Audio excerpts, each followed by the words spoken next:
Barney and Betty Hill were an American couple who claimed they were abducted by extraterrestrials in a rural portion of the state of New Hampshire from September 19th to the 20th, 1961. The incident came to be called the Hill Abduction and the Zeta Reticuli incident because two ufologists connected the star map shown to Betty Hill with the Zeta Reticuli system. Their story was adapted into the best-selling 1966 book The Interrupted Journey and the 1975 television film The UFO Incident. Most of Betty Hill's notes, tapes, and other items have been placed in the permanent collection at the University of New Hampshire, her alma mater. In July 2011, the New Hampshire Division of Historical Resources marked the site of the alleged craft's first approach with a historical marker. The Hills' story was widely publicized in books and movies. The Hills lived in Portsmouth, New Hampshire. Barney was employed by the United States Postal Service, while Betty, née Eunice Barrett, was a social worker. Active in the local Unitarian congregation, the Hills were also members of the NAACP and community leaders, and Barney sat on a local board of the United States Commission on Civil Rights. They were an interracial couple at a time when it was particularly uncommon in the United States. The Hills are the grandparents of current UFC strawweight Angela Hill. According to a variety of reports given by the Hills, the alleged UFO sighting happened about 10:30 p.m. September 19th, 1961. The Hills were driving back to Portsmouth from a vacation in Niagara Falls and Montreal, just south of Lancaster, New Hampshire. Betty claimed to have observed a bright point of light in the sky that moved from below the moon and the planet Jupiter, upward to the west of the moon. While Barney navigated U.S. route, Betty reasoned that she was observing a falling star, only it moved upward. Because it moved erratically and grew bigger and brighter, Betty urged Barney to stop the car for a closer look, as well as to walk their dog, Delsey. Barney stopped at a scenic picnic area just south of Twin Mountain. Betty, looking through binoculars, observed an odd-shaped craft flashing multicolored lights travel across the face of the moon. Because her sister had several years earlier said she had seen a flying saucer, Betty thought it might be what she was observing. Through binoculars, Barney observed what he reasoned was a commercial airliner traveling toward Vermont on its way to Montreal. However, he soon changed his mind because, without looking as if it had turned, the craft rapidly descended in his direction. This observation caused Barney to realize this object that was a plane was not a plane. The Hills said they continued driving on the quiet and isolated road, moving very slowly through Franconia Notch in order to observe the object as it came even closer. At one point, the object passed above a restaurant and signal tower on top of Cannon Mountain and came out near the old man of the mountain. Betty testified that it was at least 1.5 times the length of the granite cliff profile, which was 40 feet long, and that it seemed to be rotating. The couple watched as the silent, illuminated craft moved erratically and bounced back and forth in the night sky. About 1 mile south of Indian Head, they said, the object rapidly descended toward their vehicle, causing Barney to stop in the middle of the highway. The huge, silent craft hovered about 80 to 100 feet above the Hills' 1957 Chevrolet Bel Air and filled the entire field of view in the windshield. It reminded Barney of a huge pancake. Carrying his pistol in his pocket, he stepped away from the vehicle and moved closer to the object. Using the binoculars, Barney claimed to have seen 8 to 11 humanoid figures who were peering out of the craft's windows, seeming to look at him. In unison, all but one figure moved to what appeared to be a panel on the rear wall of the hallway that encircled the front portion of the craft. The one remaining figure continued to look at Barney and communicated a message telling him to stay where you are and keep looking. Barney had a recollection of observing the humanoid forms wearing glossy black uniforms and black caps.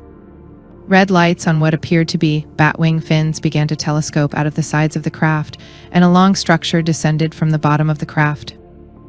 The silent craft approached to what Barney estimated was within 50 to 80 feet overhead and 300 feet away from him. On October 21, 1961, Barney reported to National Investigations Committee on Aerial Phenomena NICAP investigator Walter Webb that the quote, beings were somehow not human. Arriving home at about dawn, the Hills stated that they had some odd sensations and impulses they could not readily explain. Betty insisted their luggage be kept near the back door rather than in the main part of the house. their watches would never work again. Barney said that the leather strap for the binoculars was torn, though he could not recall it tearing. The toes of his best dress shoes were scraped. Barney says he was compelled to examine his genitals in the bathroom, though he found nothing unusual. They took long showers to remove possible contamination, and each drew a picture of what they had observed. Perplexed, the Hills say they tried to reconstruct the chronology of events as they witnessed the UFO and drove home. But immediately after they heard the buzzing sounds, their memories became incomplete and fragmented. After sleeping for a few hours, Betty awoke and placed the shoes and clothing she had worn during the drive into her closet, observing that the dress was torn at the hem, zipper, and lining. Later, when she retrieved the items from her closet, she noted a pinkish powder on her dress. She hung the dress on her clothesline, and the pink powder blew away, but the dress was irreparably damaged. She threw it away, but then changed her mind, retrieved the dress, and hung it in her closet. Over the years, 5 laboratories have conducted chemical and forensic analyses on the dress. There were shiny, concentric circles on their car's trunk that had not been there the previous day. Betty and Barney experimented with a compass, noting that when they moved it close to the spots, the needle would whirl rapidly. But when they moved it a few inches away from the shiny spots, it would drop down. Initial report to the U.S. Air Force and NICAP. Walter N. Webb, a Boston astronomer and NICAP member, met with the Hills on October 21, 1961. In a 6-hour interview, the Hills related all they could remember of the UFO encounter. Barney stated that he had developed a mental block and that he suspected there were some portions of the event that he did not wish to remember. He described in detail all that he could remember about the craft and the appearance of the somehow not human figures aboard it. Webb stated that they were telling the truth and the incident probably occurred exactly as reported, except for some minor uncertainties and technicalities that must be tolerated in any such observations where human judgment is involved. In November of 1961, Betty began writing down the details of her dreams. In one dream, she and Barney encountered a roadblock and men who surrounded their car. She lost consciousness, but struggled to regain it. Then she realized that she was being forced by 2 small men to walk in a forest at night, and of seeing Barney walking behind her, though when she called to him, he seemed to be in a trance or sleepwalking. The men stood about 5 feet to 5 feet 4 inches tall and wore matching blue uniforms, with caps similar to those worn by military cadets. They appeared nearly human, with black hair, dark eyes, prominent noses, and bluish lips. Their skin was a grayish color. She and Barney were taken to their car, where the leader suggested that they wait to watch the craft's departure. They did so, and then resumed their drive home. Aving read initial report. Jackson and Homan had many questions for the Hills. One of their main questions was about the length of the trip. Although the Hills had noted that they had arrived home later than anticipated, the 178-mile drive should have taken about 4 hours. They did not realize that they had arrived home 7 hours after their departure from Colebrook. When Homan and Jackson noted this discrepancy to the Hills, the couple had no explanation, a phenomenon ufologists call missing time. The Hills claimed to recall almost nothing of the 35 miles of U.S. route between Lincoln Indian Head and Ashland. Both claimed to recall an image of a fiery orb sitting on the ground. Betty and Barney reasoned that it must have been the moon, but Homan and Jackson informed them that the moon had set earlier in the evening. The subject of hypnosis came up, and it was decided that it should be carried out in order to recover previously irretrievable memories. Barney was apprehensive, but thought it might help Betty put to rest what Barney described as the nonsense about her dreams. In mid to late November 1962, the Hills attended a meeting at the parsonage of their church, where Captain Ben H. Sweat of the United States Air Force was a guest speaker. Having had an interest in hypnosis, the Hills approached Sweat privately and related their strange encounter. Sweat was particularly interested in the missing time of the Hills' account. The Hills asked if he would hypnotize them to recover their memories, but Sweat declined and cautioned them against going to an amateur hypnotist such as himself. Barney's sessions. Under hypnosis, as was consistent with his conscious recall, Barney reported that the binocular strap had broken when he ran from the UFO back to his car. He recalled driving the car away from the UFO, but afterward, he felt irresistibly compelled to pull off the road and drive into the woods. He eventually sighted 6 men standing on the dirt road. The car stalled, and 3 of the men approached the car. Barney described the beings as generally similar to Betty's hypnotic recollection. "The beings stared into his eyes," said Barney, "with a terrifying, mesmerizing effect. Under hypnosis, Barney said things like, 'Oh, those eyes. They're there in my brain from his first hypnosis session, and I was told to close my eyes because I saw 2 eyes coming close to mine, and I felt like the eyes had pushed into my eyes from his second hypnosis session, and all I see are these eyes. I'm not even afraid that they're not connected to a body. They're just there. They're just up close to me, pressing against my eyes.'" While Betty reported a conversation with the leader in English, Barney said that he heard them speaking in a mumbling language he did not understand.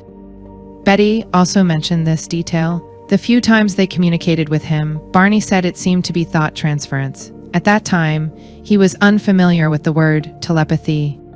Betty's sessions. Under hypnosis, Betty's account was similar to her 5 dreams about the UFO abduction, with some notable differences, mainly pertaining to her capture and release. Also, the technology on the craft was different. The short men differed significantly in physical appearance, and the sequential order of the abduction differed. Barney's and Betty's memories in hypnotic regression were, however, consistent with one another. Simon's conclusions when the series of hypnosis sessions were complete. Simon wrote an article about the hills for the journal Psychiatric Opinion, explaining his conclusion that the case was a singular psychological error. The Hills went back to their regular lives. They were willing to discuss the alleged UFO encounter with friends, family, and the occasional UFO researcher, but the Hills apparently made no effort to seek publicity. On October 25, 1965, a front-page story in the Boston Traveler asked UFO Chiller, "Did they seize couple?" Reporter John H. Luttrell of the Traveler had allegedly been given an audio tape recording of the lecture the Hills had made in Quincy Center in late 1963. Luttrell learned that the Hills had undergone hypnosis with Simon. He also obtained notes from confidential interviews the Hills had given to UFO investigators. On October 26, United Press International, UPI, picked up Luttrell's story, and the Hills earned international attention. In 1966, writer John G. Fuller secured the cooperation of the Hills and Simon and wrote the book The Interrupted Journey about the case. The book included a copy of Betty's sketch of the star map. The book was a quick success and went through several printings. Barney died of a cerebral hemorrhage on February 25, 1969, at age 46, after which Betty went on to become a celebrity in the UFO community. She died of cancer on October 17, 2004, at age 85, never having remarried. Jim McDonald, a resident of the area in which the Hills claim to have been abducted, has produced a detailed analysis of their journey, which concludes that the episode was provoked by their misperceiving an aircraft warning beacon on Cannon Mountain as a UFO. McDonald notes that from the road the Hills took, the beacon appears and disappears at exactly the same time the Hills describe the UFO as appearing and disappearing. The remainder of the experience is ascribed to stress, sleep deprivation, and false memories recovered under hypnosis. After reading McDonald's Recreation, UFO expert Robert Schieffer writes that the Hills are the poster children for not driving when sleep deprived.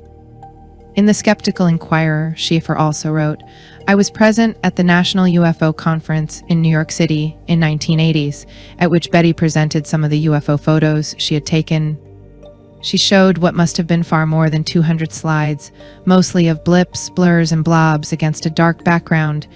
These were supposed to be UFOs coming in close, chasing her car, landing, etc. after her talk had exceeded about twice its allotted time. Betty was literally jeered off the stage by what had been, at first, a sympathetic audience. This incident, witnessed by many of ufology's leaders and top activists, removed any lingering doubts about Betty's credibility. She had none. In 1995, Betty Hill wrote a self-published book, A Common Sense Approach to UFOs. It is filled with delusional stories, such as seeing entire squadrons of UFOs in flight and a truck levitating above the freeway. Schieffer later wrote that as late as 1977, Betty Hill would go on UFO vigils at least 3 times a week. Robert Schieffer released 48 pages of archived documents relating to Betty and Barney Hill, Benjamin Simon, and Philip J. Class on the Internet on December 23, 2015. In his 1990s article Entirely Unpredisposed, Martin Kottmeyer suggested that Barney's memories revealed under hypnosis might have been influenced by an episode of the science fiction television show The Outer Limits titled The Bolero Shield, which was broadcast about 2 weeks before Barney's first hypnotic session. The episode featured an extraterrestrial with large eyes who says, "In all the universes, in all the unities beyond the universes, all who have eyes that speak." The report from the regression featured a scenario that was in some respects similar to the television show. In part, Kottmeyer wrote, "Wraparound eyes are an extreme rarity in science fiction films. I know of only one instance. They appeared on the alien of an episode of an old TV series, The Outer Limits, titled The Bolero Shield." A person familiar with Barney's sketch in The Interrupted Journey and the sketch done in collaboration with the artist David Baker will find a frisson of déjà vu creeping up his spine when seeing this episode. The resemblance is much abetted by an absence of ears, hair, and nose on both aliens. Could it be by chance? Consider this. Barney first described and drew the wraparound eyes during the hypnosis session dated 22 February 1964. The Bolero Shield was first broadcast in February 1964. Only 12 days separate the two instances. If the identification is admitted, the commonness of wraparound eyes in the abduction literature falls to cultural forces. When a different researcher asked Betty about the Outer Limits, she insisted she had never heard of it. Kottmeyer also pointed out that some motifs in the Hills account were present in the 1953 film Invaders from Mars. In conclusion, the events that took place that night will only ever truly be known to Betty and Barney Hill. Their story of this creepy and weird event can be chilling and jarring. At the time, they didn't seek attention or fame. It was the people around them that spread the story of this event, and furthermore pushed for more and more information for a long time after. As always, there are three sides to every story: their side, the skeptical side, and the truth. That is all the information we have for you in this video. Thank you for watching, and for more content like this, please subscribe to Buzby Gaming. Have a great day. We'll see you in the next one. Bye-bye.